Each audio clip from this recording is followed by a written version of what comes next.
ទឹកដីដ៏ធំធេងមានភ្នំមានទឹកមានអ្វីៗគ្រប់បែបយ៉ាងប៉ុន្តែរាប់រយឆ្នាំមកហើយប្រទេសឈីនបើជាមិនអាចទទួលផលពីសម្បត្តិធម្មជាតិទាំងនេះឃ្លាំងរាជការស្ទើរតែគ្មានសល់អ្វីទៅហើយជនជាតិឈីនចាស់រស់នៅក្នុងសភាពធម្មតាពូកែនៅក្នុងការធ្វើសឹកក៏ប៉ុន្តែហេតុអីបានជា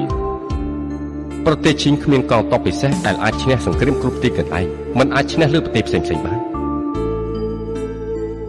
អ្វីដែលលោកនិយាយគឺជាអ្វីដែលព្រះអង្គកំពុងតែគិតរាល់ថ្ងៃទឹកដីសម្បូរសម្បត្តិធម្មជាតិប៉ុន្តែប្រទេសក្រីក្រកងទ័ពមិនខ្លាចស្លាប់ប៉ុន្តែប្រទេសជាតិទ្រង់ខ្សោយបាត់បង់ទឹកដីម្ដងបន្តិចម្ដងបន្តិចនោះគឺដោយសារតែមិនទាន់មានការរៀបចំឲ្យមានកម្លាំងពិតអ្វីទៅតែហៅថាកម្លាំងពិតបានន័យថាមានមនុស្សច្រើនមានអ្នកស្រែចម្ការ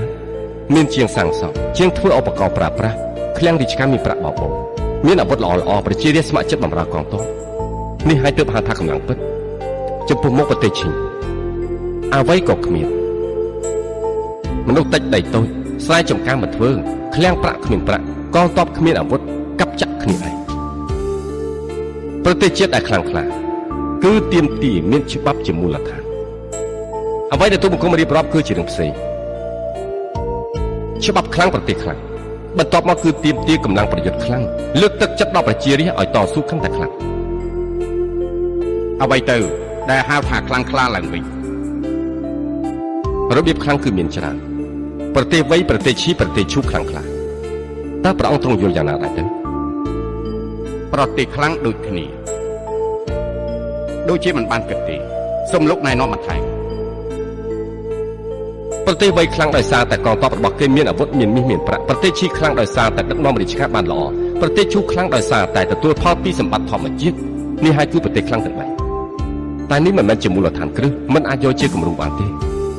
ប្រទេសវៃឈីឈូទាំង3ខ្លាំងយ៉ាងនេះមិនអាចយកធ្វើជាគំរូបានទៀតប្រទេសទាំង3ដែលមិនអាចយកជាគំរូថាខ្លាំងបានដោយសារតែខ្លាំងបានតែមួយពេលមិនអាចខ្លាំងជាយូរអង្វែងជួបព្រះអង្គឆ្លៀសវៃគឺខ្លាំងជួបនឹងព្រះអង្គធម្មតាគឺខ្សោយជួបព្រះអង្គអត់បានការវិមាសនេះហើយគឺជាមូលហេតុដូច្នេះហើយប្រទេសទាំង3ធ្វើបានតែពាក់កណ្ដាលតែប៉ុណ្ណោះ